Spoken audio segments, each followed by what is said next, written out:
know, because the market is so saturated with all of these beautiful options. I think it's intimidating because, most Americans don't speak 2 languages, certainly not 10 languages, right? We have 10 or 12 languages present on our wine list at the Modern. It's extremely scary. It makes you feel like you don't know enough, like you don't belong, like you're unworthy, right? I hear all these things all the time. In fact, my husband and I laugh because when I'll meet someone and they'll ask what I do, I say, "Oh, I'm a sommelier, I work in wine." They say, "Oh, I'm so sorry, I don't know anything about wine." What are you sorry for? Don't apologize. I don't know what you do for a living, but I don't know how to do that thing, you know? Like, yeah, I am yet to find another industry in which people apologize for not knowing anything, and it's so weird to me, as if wine is like a measure of how cultured you are or a measure of how intellectual or well-traveled you are. It's just not, and it doesn't have to be, and it shouldn't be. And I like to think I'm part of a growing network of young wine professionals who are eradicating that mentality that you don't need to know everything in order to be able to enjoy wine. You don't need to know languages. You don't need to be well traveled or well studied. It's unnecessary in order to be a part of this beautiful community.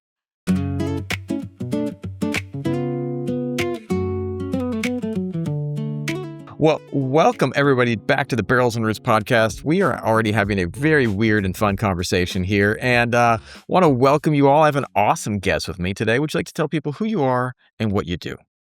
Yes, my name is Isabel Neuhaus. I'm a sommelier, wine writer, and educator based in New York City. Awesome. How did you find the wonderful world of wine? I grew up in a wine-loving home. That's I awesome. My mom would open a bottle of wine on Monday, and she'd have a glass every night of the week, just one, and it was most of the time Sauvignon Blanc or Albarino. And by Nice. the time I got to high school, I could help myself to a glass if I wanted one, sort of European style. And I got to college. I went to NYU here in New York, and I needed a part-time job, so I started working in a restaurant, and I loved it. I That's worked at awesome. Gotham Bar and Grill on 12th Street. They had a Michelin star at the time. They were 30 years old. It was kind of an iconic spot, and I fell in love with service and hospitality and fine dining and the choreography of it all.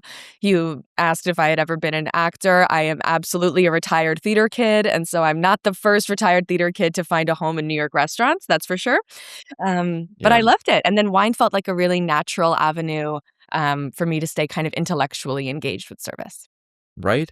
I wanted to ask you this because as you found the world of wine, was it easy or did you ever feel intimidated by it at times? Because I know that so many people that I talk to have these feelings of like it's so intimidating, not because the people are intimidating, but just there's so much to learn. You know, There's Yeah. go ahead, go ahead. Yeah, there is so much to learn. I found that I was really young, um, so of course it was intimidating because no one looked like me. Let's say I got into the world of wine, I was 20 or 21 years old, and Yeah. that's very young to be in any industry, right? Especially one that requires a 21-year-old kind of minimum cap. But Right. it was intimidating for that reason, um, that I was the youngest person in the room for a long time.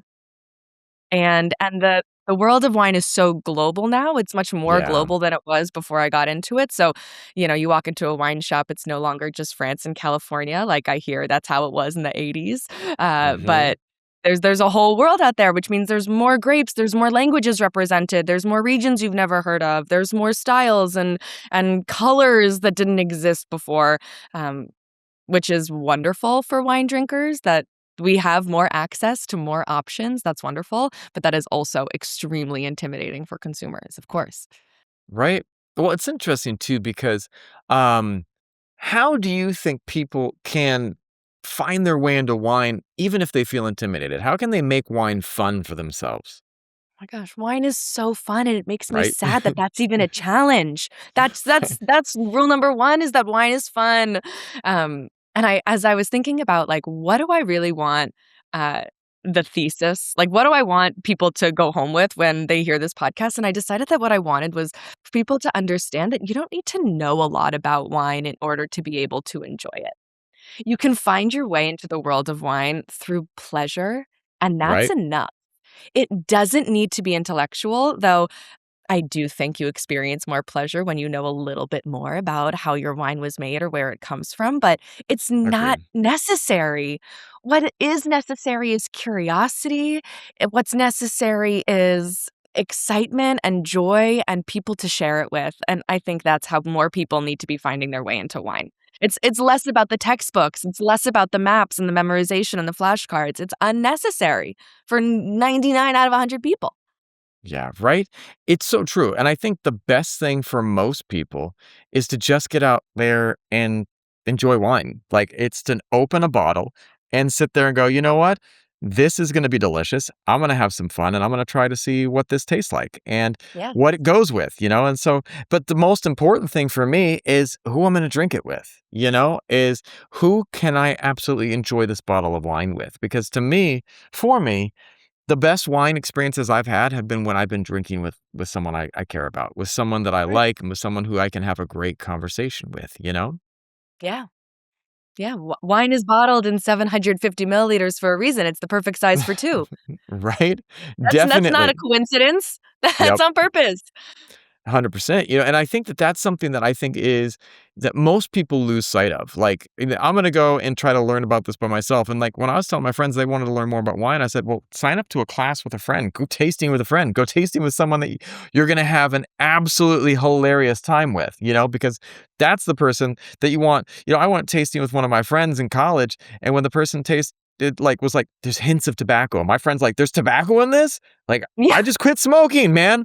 You didn't tell me there's tobacco, and everyone's, like, rolling in laughter, and they're like, "No, no, no, it's just it tastes of tobacco," and he's like, "Well, I don't know about you, but, like," and he just was saying stupid stuff the whole time. I can't even make examples that are as funny as what he was saying, but, like, it was wild, and it was fun because I was with that guy, and, you know, Great. I think that you've gotta find your wine wingman or wingwoman and have a great time with that person, you know? Yeah. Yeah, I totally You agree. If you were to explain to an extreme beginner, what does Mhm. a sommelier do? How would you explain it? Yes, well, I a sommelier, I think, by definition, sells wine in a restaurant. I think is the Okay. very simple way to describe it. I'll say I'm a sommelier at a two-Michelin-star restaurant in Midtown Manhattan called The Modern, where we have 3,500 wines by the bottle. We have 40 wines by the glass. We have a huge team, a massive cellar. Um, and so a lot of what I do is, yes, of course, selling wine, but I also do a ton of education. I do trainings. I teach all Yeah, of our servers about how to talk about the wines by the glass, how to pour, how to sell, what to pair. I partner with the chef for our wine pairings. Explore the whole world of wine through an 8-course kind of progression of wines in our dining room with our tasting menu. And then table aside, it's sales, of course, at the end of the day, yes, but it's storytelling and it's picture painting and it's relationship building. I love that. I love that, and I think that is it, you know, it's like, what are you do yeah, I love the storytelling. I love the Yeah. storytelling when I just come in and people go, you know, to tell me the experiences they've had with a wine, and I Mhm. hear about, you know, these different stories are so powerful because they humanize it. They take something that was just from this place and give it an anchor, give it a root, you know? Mm. And you talk a lot about storytelling and wine. Like, why is wine more than just taste? Well, I like the example you just gave, Sean, of it tastes like tobacco. No one cares. Like, no one is going to come in and sit at a restaurant and say, "I want a wine that tastes like tobacco." It's never Right? happened. Or, "I had a wine that tasted like tobacco once. Do you have something like that?" No one has ever said that. In No, fact, never. people remember, "Oh, last time I was here, you sold me a glass of wine where the dog at the winery's name is Bobo." People remember, like, the Yeah. random thing you don't even remember telling them, the random minutia, the detail, the name of the dog. And I think that's what's powerful is people have connections to people and to reality and to stories as opposed to tasting notes like tobacco, which are totally subjective. And I don't know. Sometimes they're true, sometimes they're impactful, but I think more often than not, it's the name of the dog at the winery that people will remember. I was at another place with that same friend. Great guy, Uh-huh. off the wall, like, and said some crazy stuff. And we were like, once we went up to this place, and the guy's like, "Well, can I ask?" This Psalm was like there at this restaurant, and it was in the Napa Valley, and I grew up in the Napa Valley, and we Mm, lucky place to grow up. But we went to this one yes. restaurant, and the Psalm came up, and my friend, the guy's like, "Well, what would you like to drink tonight?" And my friend's like, I don't know. What do you have?" And the Psalm's like, "Well, tell me about what you're looking to drink tonight." He says, my friend in this deadpan face said, "I want something as dirty as my ex-girlfriend." Sham, in 1 second, just sat there and he said, "I've got a Barolo that you would love." And it was just, I was That's a just great sum. I was like, oh, the Psalm, just like his face just for 1 second was just like, do I react? But it was awesome because he's like, Awesome. "I got a wine for that. I've got a wine for that." And I was cracking up because my friend, he got the wine and he says, "This is like my ex right now." And I was just rolling in laughter about the whole experience because it's like never once was the guy trying to sit there like, these are the hints, these are the tastes. The person came in, was where they were at, said this off the wall thing. And I think the funniest part about it was that the Psalm deadpan just said, "I've got that wine." I love it. I got that wine. And I was just like, God, that's hilarious, man. So, I have a friend who's a sommelier and he sold a wine and there were 2 vintages of it available, and the guest said something like, "Oh, well, which vintage should we drink, the 20 or the 21?" And without using any words, and maybe this is a horrible story to tell on a podcast because tell this it. is about the visual right now, but he goes, "Well, do you want something that feels like this or something that feels like this?" That's awesome. That's awesome. That's So awesome. for those who aren't watching, I like lifted my hands up in like a rainbow, or then I like flexed down. It's because sometimes, right, the feelings are beyond words. Like dirty, like my ex-girlfriend. Do you want flexing muscles or do you want soft rainbow? Right? It's What wine would and you recommend if someone came in and asked for something dirty like my ex-girlfriend? dirty like my ex-girlfriend, I'd bring them to like the Languedoc. I'd bring them to like a Mm, Southern French, hearty, rustic, savory, dirty blend from ooh, a natural producer. I hear you. I hear you. And I can see that But price tag. Barolos a good call too. Barolos good. That's awesome. That's awesome. Either way, that's awesome.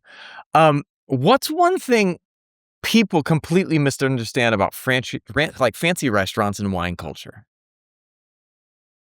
I That's such an interesting question. I think people are often, extremely intimidated by wine, yes, but also intimidated by spaces that look fancy.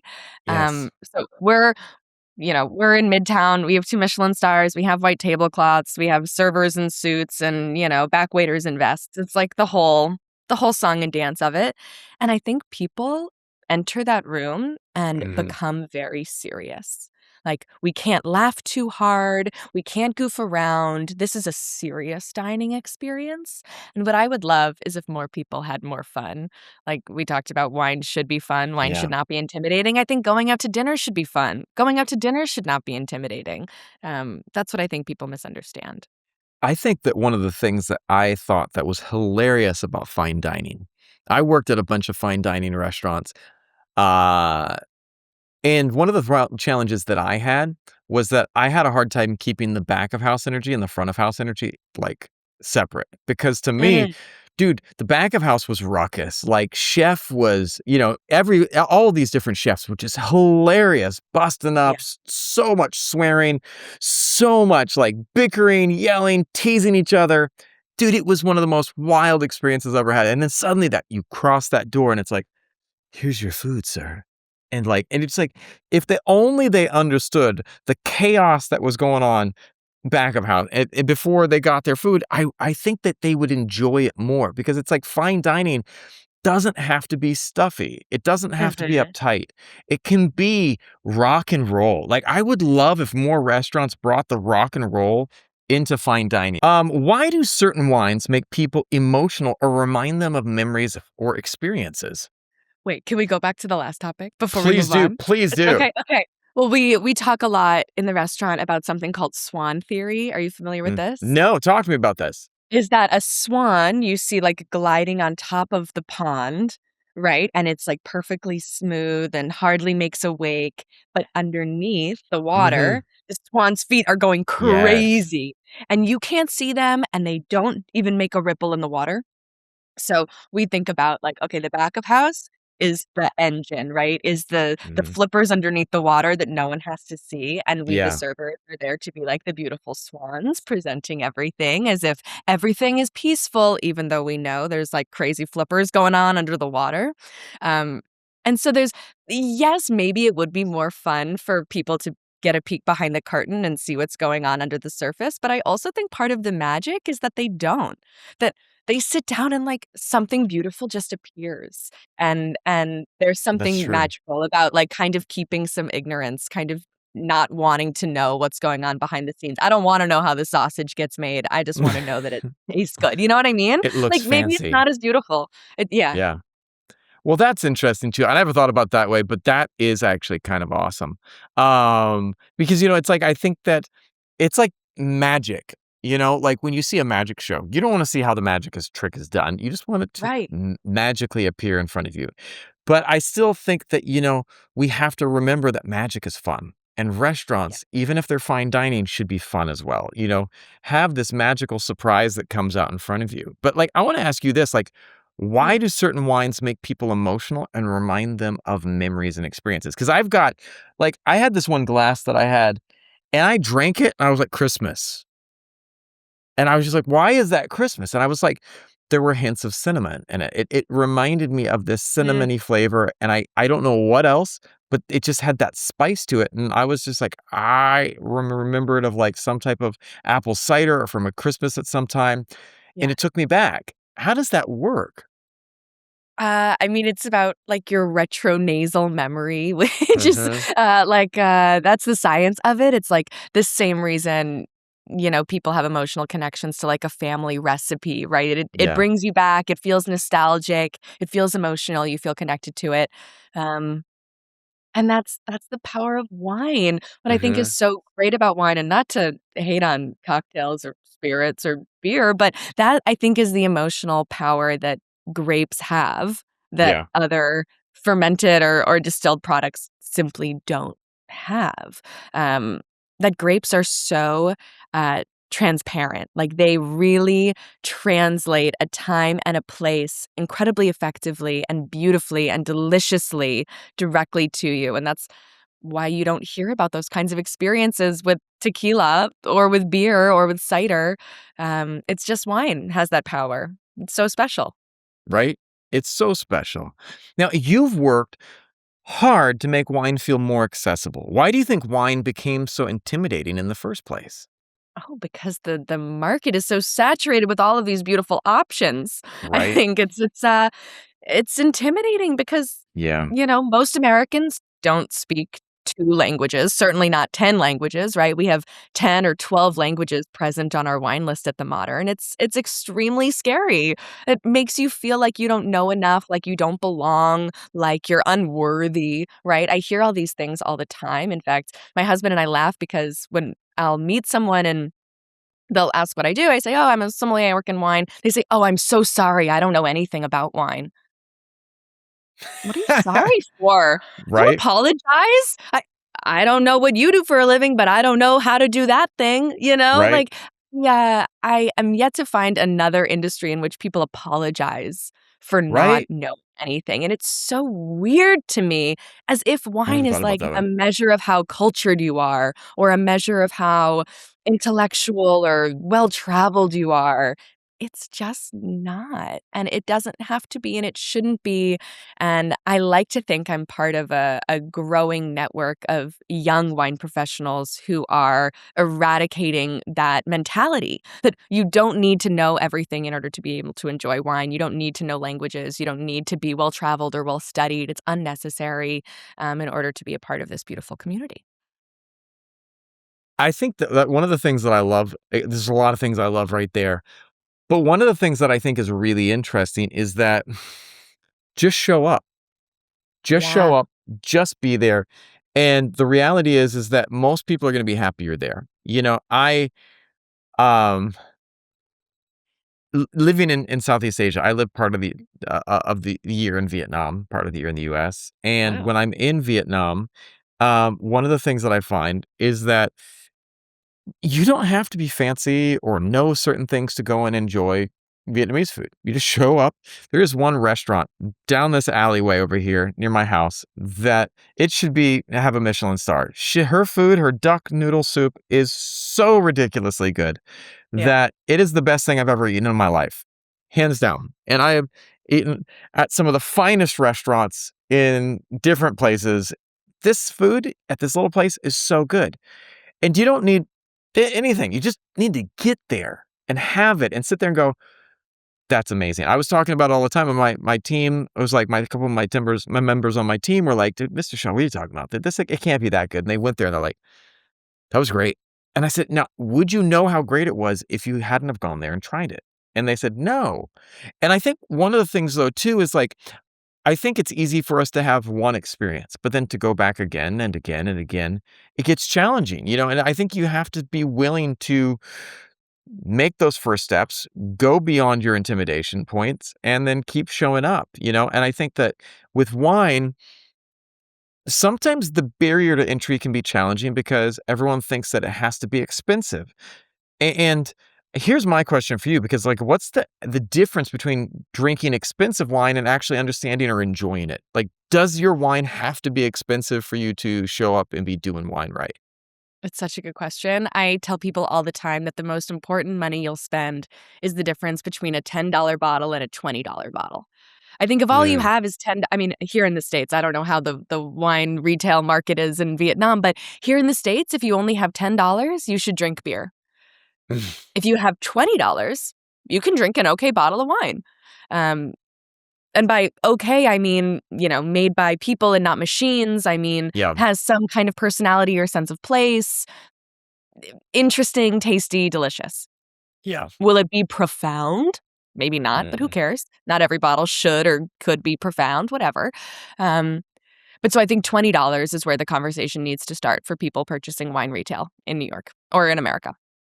No, it's great. And that's a great reference point. It's a great like metric, because there is something to be said for quality. I have had some cheap wines that I was like, well, it's still going to be wine. And I opened the bottle and I was like, this is pure rubbing alcohol. Like, why would anyone want to drink this? It tastes like rubbing alcohol with like horrible grape flavor.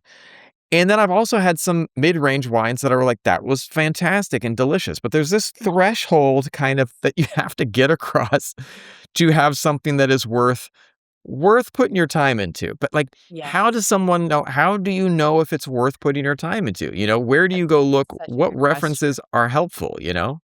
Yeah, I think my greatest advice would be to buy your wine at a wine shop, not at Mm, a liquor store.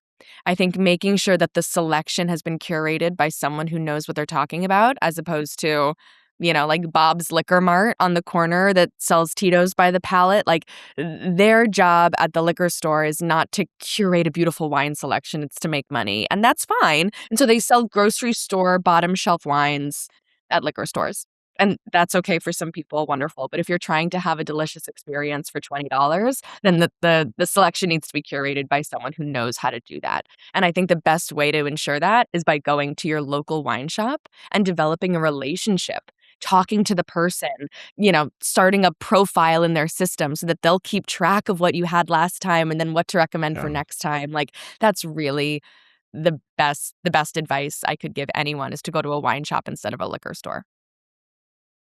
I was interesting thing that I've been doing is trying to figure out my palate because I couldn't figure Mhm. it out. Like I started what I started doing was kind of tracking what wines I liked and keeping kind of a list. And then I was throwing that into to ChatGPT and going, Yeah. this is what I love. This is what I hate. And, as I finally realized there's certain wines that I'm like, this is so good. But then there was stuff that I was just like, this is in no way. I realized that I don't like things that are super bready, super Yeah. yeasty. And that's just something that doesn't sit with me. But I mean, I love Pinot. I love certain Burgundies, wines from Burgundy. I love Chardonnays that are not super oaky. And then when I started putting those things in, and then I said, okay, what should I try to kind of that's close to this, but then can expand it. And then I started going and finding these wines that I would have never known, but that were, wines that were in the direction of what my palate enjoys, if that makes any sense. Totally. AI is an incredible tool. Yeah. Yeah. And I don't want people to be replacing their sommelier or replacing their wine Oh, shop hell no. professional with AI, but I think using it for curiosity, like, these are the things I've loved. What should my next step be? I think is such a perfect use of this technology. That's awesome. 100%. But do you think that with wine, and people need to get out and try it, do you think that there's a good starting point? Like certain wines, if you were to say, all right, these three wines are wines that people should start off with. You're going to pour 3 glasses of wine for a Mhm. beginner right now, someone who's just getting in the door. What 3 varietals or 3 wines are you pouring for this person who's just getting going?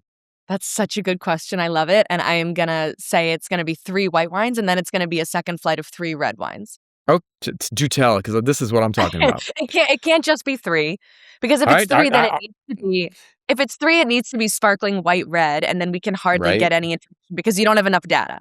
Amen to that. But if you have 3 3 white wines, then you can Yeah. collect data. I think what's so important is for people to discover what they like and what they don't like, and then figure out the words that they can use to articulate it.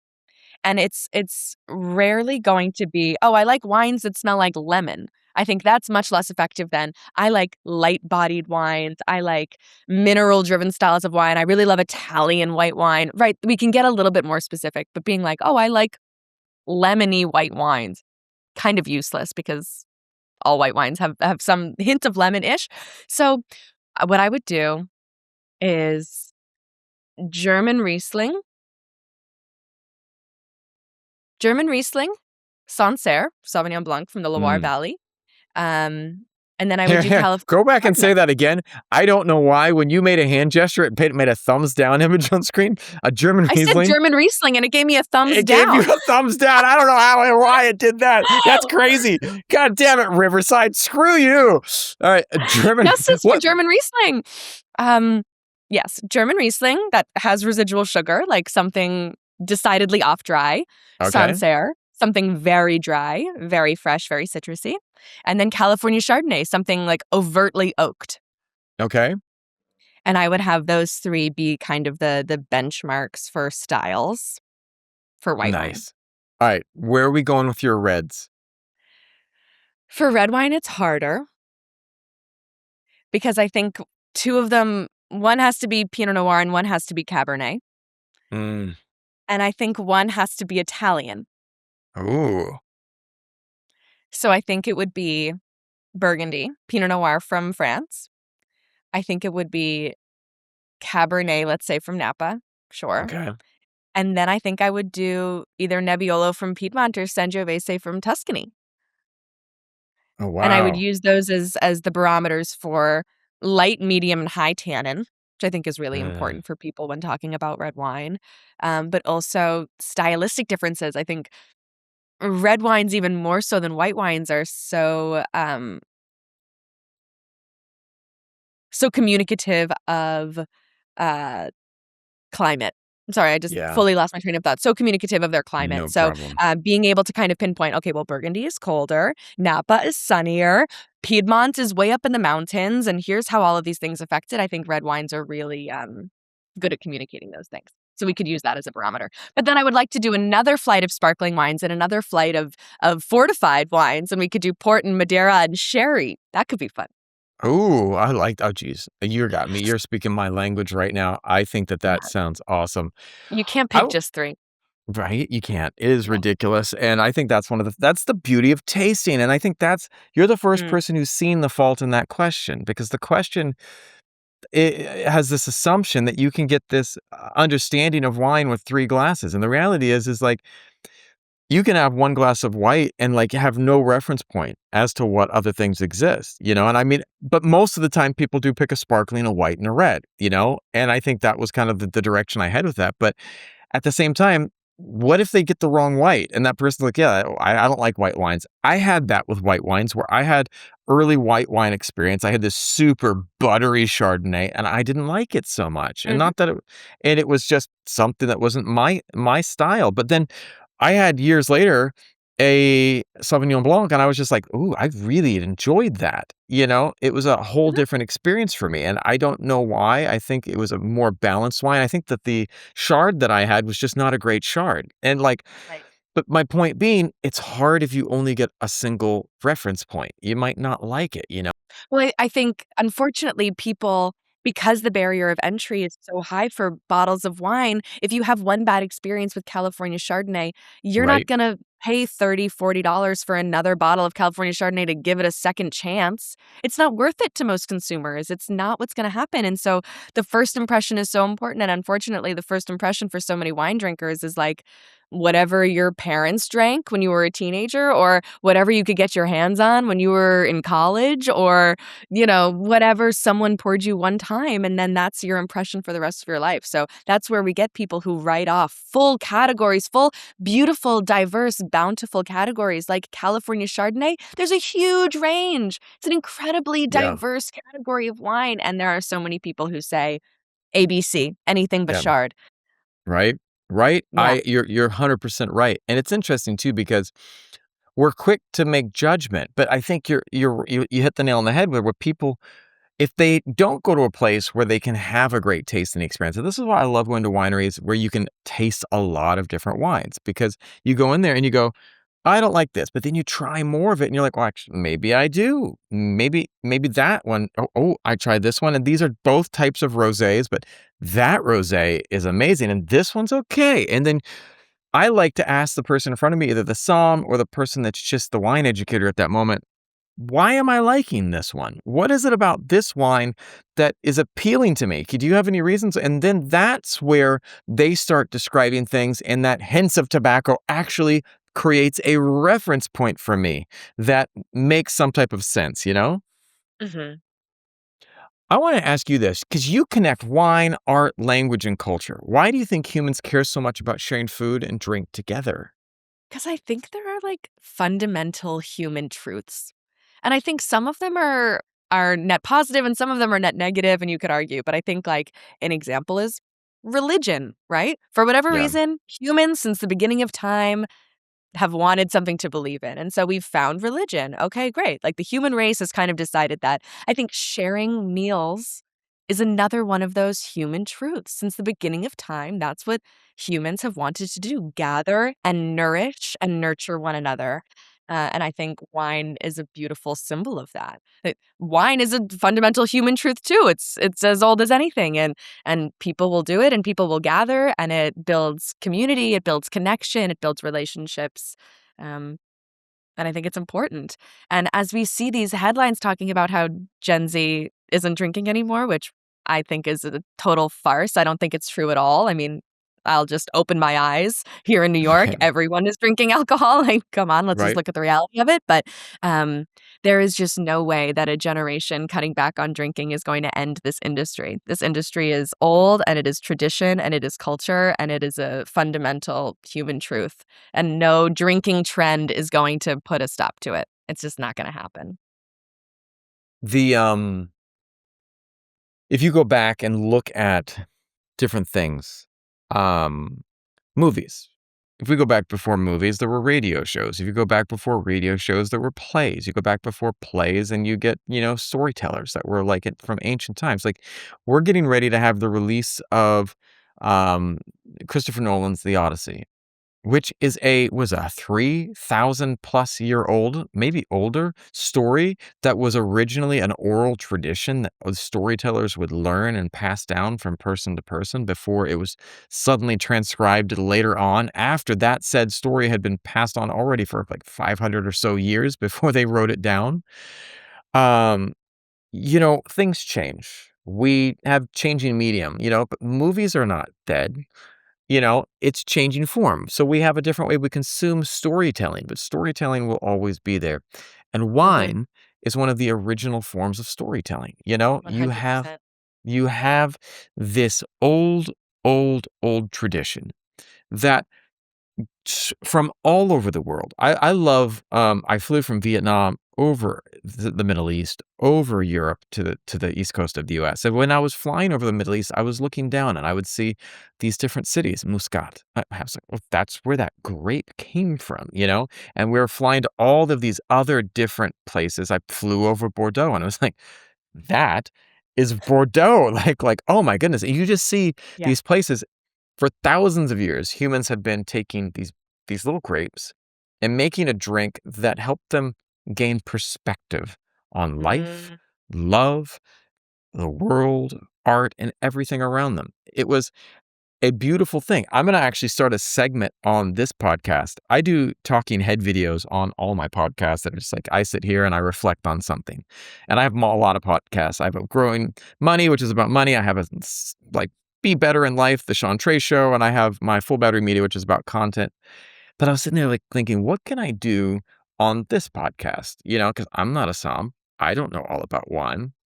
But I finally realized what it was, that I'm gonna have a slowing down with Sean, that I'm gonna sit down, pour a glass, talk about what I experience in that glass every week. I'll have a glass on the video of the podcast, and then talk about a philosophy of life, talk about something that mm. came up that week, talk about and the whole segment is called Slowing Down with Sean. And, and that is just one of the things I love about wine is that every time I've never had a glass of wine and rushed. I've never had a glass of wine and be like, "I need to get going to my next thing." I those bottles will flow, those glasses will flow quickly, those bottles will flow quickly, but never rushed. Like, there is just this depth of experience that I think wine brings when we partake of it and are around the people that we care about. Yes. We see now this sort of rise in optimization culture that everyone is wearing their Apple Watch, their Whoop, they're tracking their sleep, they're tracking their steps. And I'm sort of coming to understand like life actually isn't about optimization. Yep. Life can be about pleasure, and those two things can coexist. And in fact, slowing down is one of the best things that you can do to optimize creativity and thoughtfulness and patience. Like, we don't need to be tracking our steps and our sleep. We can just be in tune. We can be present. And wine is such a gift that allows us to be present. I totally agree with you. I love it. At the end of the day, what do you think wine is really supposed to help people experience? Is it status, flavor, connection, storytelling, or something deeper? And we're already Oh, touching on it. it's all the above. I think it's definitely not flavor. I think we can take that out of the multiple choice, but connection, as we said, wine is bottled in 750 mils because it's designed to be Yeah. shared, right? That's not a single serving, and that's on purpose. Um, absolutely. Connection, storytelling, being transported somewhere you've never been, um, Yeah. giving you the desire to see that place or making you feel like you're already there or making you feel like you like something is being translated through that Yeah. glass of wine. Um, yeah. Yeah. I love it. Of course, and then there's no wrong way to consume. So if you're consuming wine because you wanna be associated with the luxury status, by all means, go for it. I don't think that's necessarily wrong. That's not necessarily how I sell wine. That's not how I write about wine or view the world of wine, but I make this connection all the time on my Substack and in person when I teach, but, I think a lot of really expensive wines are like a luxury handbag with a big logo on it. Like, Right. sure, maybe the quality is great. Maybe the leather is wonderful. Maybe it is handmade in Italy, but it's probably not the highest quality bag you can get for the money. There's probably some logoless kind of up and coming designer somewhere who would make you a higher quality bag for less money, but consumers value logos. And that's Yeah. not wrong. That's just what you're allowed to value as a consumer. And so if you want to value status and luxury and glamour and name recognition, brand recognition in your wine, of course, by all means, go for it.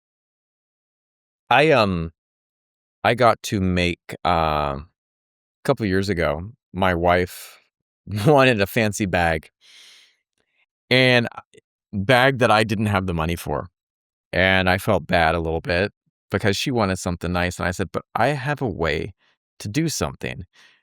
And I learned. And so I went and found a leather maker in my town who made amazing bags, and he actually was trained by the main, bag craftsman maker at Hermes, and so Wow. he helped me create a Tiffany bag for my wife. I handmade a Tiffany bag for my wife, and when I did that and I saw what was put into it, it was amazing, and one of the things that I saw him do is he broke down some of these fancy bags that people see, and he's like, "This is what's inside," and it wasn't that great for some of them. There were Mhm, some that were, and then when I saw what true craftsmanship was, it was amazing, you know?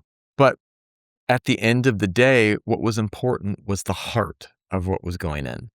mhm, And you can only find out that heart, just like if you only take apart a bag, you can only find out that heart of something by going deeper. And that's where I think mhm, wine is an analogy for life. As we explore bottles of wine, it's exploring experiences in our own lives. It's exploring things and parts of ourselves.